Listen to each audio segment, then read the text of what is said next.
Des faits intéressants sur Yuri Gagarin. Salut, привет, c'est Diana et bienvenue dans cette nouvelle vidéo où j'aimerais vous parler des faits intéressants sur Yuri Gagarin. Si vous aimez ce genre de vidéos, n'hésitez pas à mettre le pouce en l'air pour m'indiquer que je devrais faire plus de cours de russe de ce genre. Abonnez-vous à ma chaîne YouTube si ce n'est pas encore fait et appuyez sur la cloche pour recevoir des notifications quand je publie un nouveau cours de russe. Et alors c'est parti, on va apprendre des faits intéressants sur Yuri Gagarin. Le 12 avril, on célèbre en Russie la journée de la cosmonautique. Il y a 60 ans, le 12 avril 1961, le cosmonaute soviétique Yuri Gagarin a effectué le premier vol spatial d'un humain dans l'espace. Et c'est très important, on l'appelle cosmonaute. Cosmonaute soviétique. Quand il s'agit des cosmonautes français, on dit spationaute, spationaute. Et quand il s'agit des cosmonautes américains, on dit astronaute. Astronaute, c'est très important. Du coup, Yuri Gagarin, il était cosmonaute. Parce que ça provient du mot cosmonaute. Cosmonaute. Cosmonaute en russe. Yuri Gagarin est né dans un village, dans une famille d'un milieu très modeste. Son père était charpentier et sa mère travaillait dans une usine de lait. Il y a des rumeurs que le père de Yuri Gagarin aurait pu changer sa date de naissance. Et voici pourquoi. Selon les documents officiels, Yuri Gagarin est né le 9 mars. Cependant, il y a des gens qui disent que Yuri Gagarin serait né le 8 mars et que son père aurait demandé au médecin de changer sa date de naissance. Parce que le 8 mars, on célébrait à l'URSS, on célèbre toujours dans la Russie de nos jours, la fête des femmes. Et selon des rumeurs, le père de Yuri Gagarin ne voulait pas que son fils soit né la journée de la femme. À l'âge de 21 ans, Yuri Gagarin est entré dans une école d'aviation. Et c'était un élève tout à fait brillant, il avait d'excellentes notes dans toutes les matières, sauf une. Pendant ses examens finaux, il n'arrivait pas à atterrir un avion. Et chaque fois, il ratait l'atterrissage. Et Yuri Gagarin, ses professeurs, ses camarades, tout le monde s'interrogeait, mais pourquoi il n'arrive pas à atterrir l'avion alors que dans d'autres matières, c'est un étudiant brillant? Et après, un des professeurs de Yuri Gagarin a compris pourquoi il ratait toujours cette épreuve. Yuri Gagarin était relativement petit, 157 cm. Et les avions de cette époque-là étaient conçus pour les personnes de plus grande taille. Alors quand Yuri Gagarin était dans la cabine de pilote, et il ne pouvait pas voir la piste d'atterrissage, c'est-à-dire elle la voyait mais il n'arrivait pas à la voir comme il faut. Et après, ce professeur qui a deviné pourquoi Yuri Gagarin échouait toujours cette épreuve, il a mis quelque chose sur son siège. Il y a des gens qui disent que c'était une sorte de coussin, il y a d'autres gens qui disent que c'était une parachute, on ne sait pas exactement. Mais après que le siège de Yuri Gagarin est devenu un peu plus haut, Yuri Gagarin a commencé à bien voir la piste d'atterrissage et il a pu finalement très bien atterrir son avion. Yuri Gagarin a rencontré sa future épouse Valentine lors d'une soirée de danse. À cette époque-là, elle était étudiante dans cette école d'aviation. Et pendant cette soirée de danse, Yuri a vu Valentine et Yuri, il était presque tombé amoureux de Valentine. Il l'a invité plusieurs fois à danser avec lui. Mais cependant, Valentine, elle se montrait plutôt réticente. Et après, Valentine a raconté que ce soir, Yuri Gagarin ne lui a pas plu. Valentine ne le trouvait pas à son goût parce que elle n'a pas aimé les oreilles un peu décollées de Yuri Gagarin et aussi il n'a pas apprécié sa coupe de cheveux qu'elle trouvait un peu trop courte. Cependant, Valentine, elle a accepté d'aller à un rendez-vous avec Yuri Gagarin et ils se sont mariés 4 ans plus tard. Des psychologues ayant travaillé avec Yuri Gagarin lors des épreuves de sélection, quand il fallait choisir des candidats pour aller dans l'espace, ils ont noté que le mot préféré de Yuri Gagarin était, comment vous pensez? 1, 2, 3, c'était работать. Работать signifie travailler. Et ils ont noté ça comme un point positif. Le fait que Yuri Gagarin était très travailleur, il aimait travailler. Écrivez s'il vous plaît dans les commentaires quel est votre mot préféré en russe ou en français. Lorsque Yuri Gagarin est entré pour la première fois dans le vaisseau spatial, il a enlevé ses chaussures. Dans l'URSS et aussi dans la Russie actuelle, il y a une tradition, c'est d'enlever ses chaussures quand on entre à l'intérieur d'une maison. Quand on entre chez soi ou chez quelqu'un d'autre, il y a vraiment cette tradition d'enlever ses chaussures. Et c'est mal poli de rester avec les chaussures. Voilà, ça peut étonner les Français, mais c'est ça l'habitude. Et alors, Yuri Gagarin, il a considéré déjà le vaisseau spatial comme sa maison. Pendant cette visite-là, il était accompagné de Sergei Korolev. Sergei Korolev, c'était le concepteur de la première fusée et il dirigeait aussi le programme spatial et il dirigeait aussi la sélection des candidats.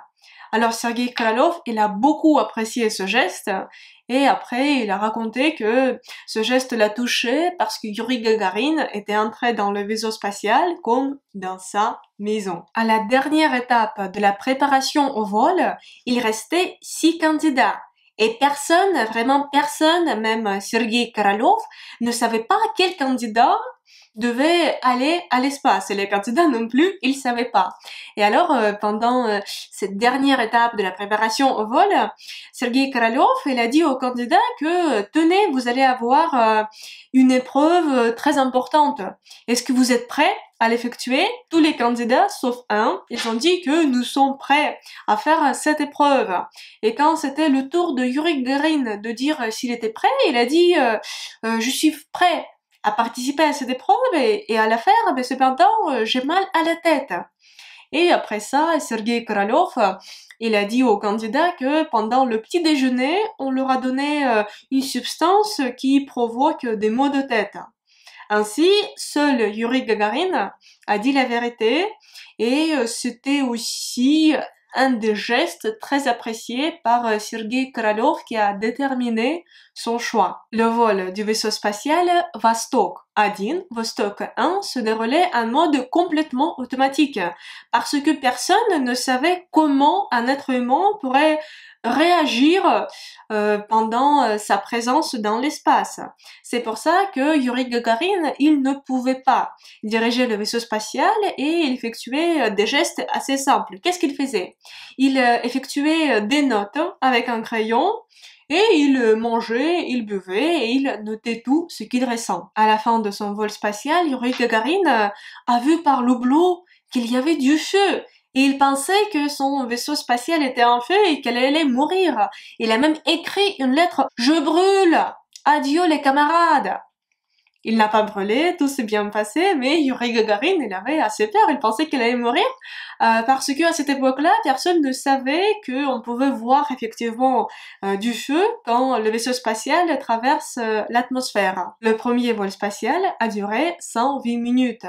Et quand Yuri Gagarin a atterri, il a atterri à environ 1000 km de l'endroit d'atterrissage présumé. Et pour Yuri Gagarin, c'était assez compliqué parce que le jour de lancement de Vostok 1, Vostok 1 était gardé en secret. Et en fait, les citoyens soviétiques, ils savaient pas que c'est ce jour-ci qu'il y avait le lancement de la fusée.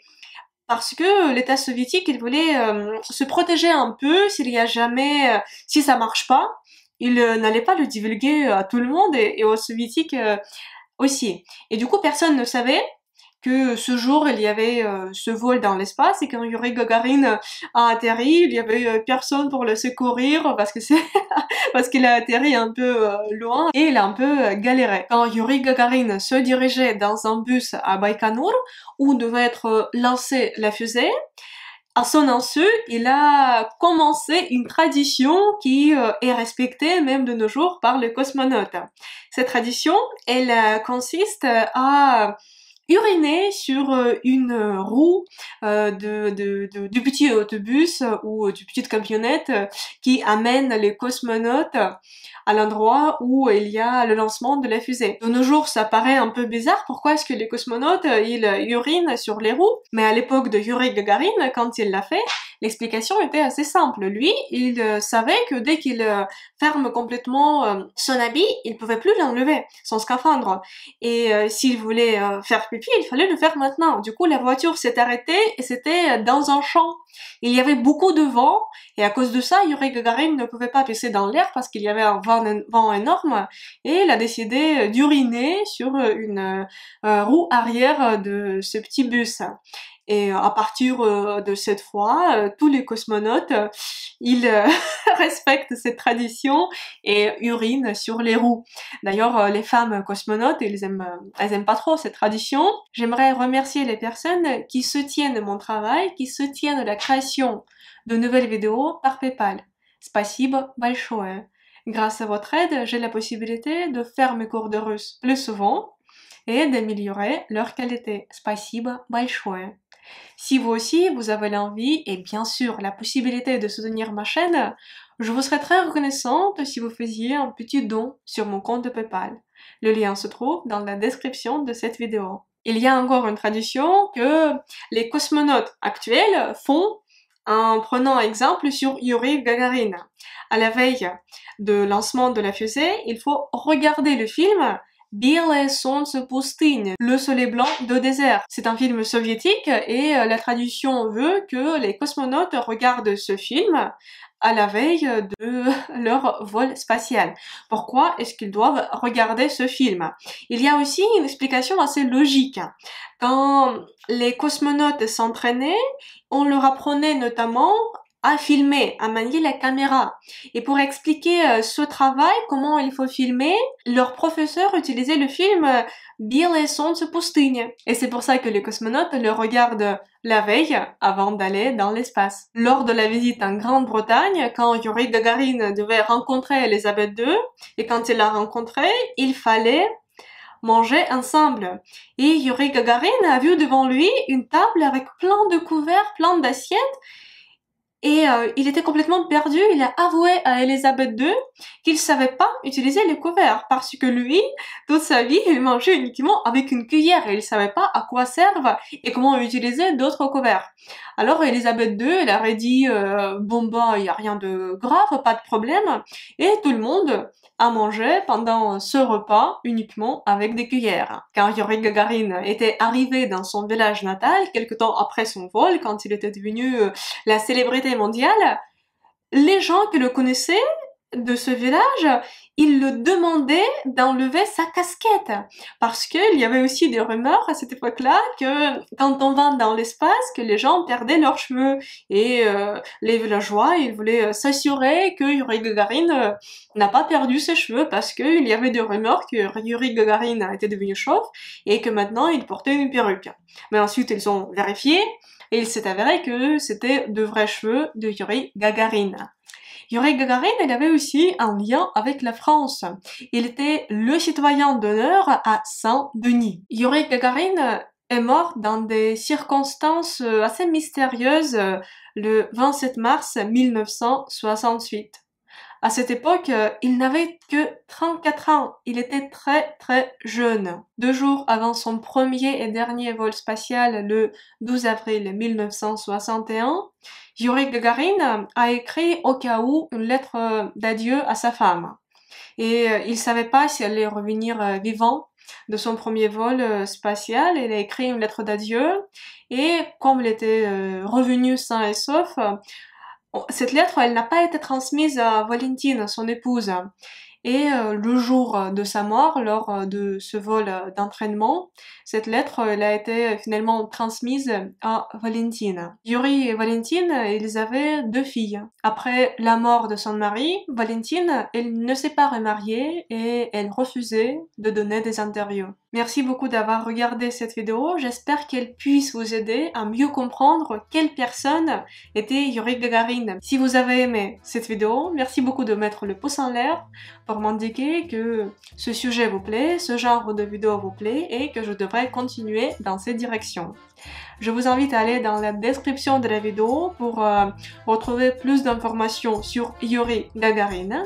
Et également dans la description de la vidéo, vous pouvez retrouver les liens vers mes cours intensifs de russe qui vous permettront d'apprendre ma langue natale de façon plus efficace et rapide. Et moi, j'espère vous retrouver très bientôt dans une prochaine leçon de russe.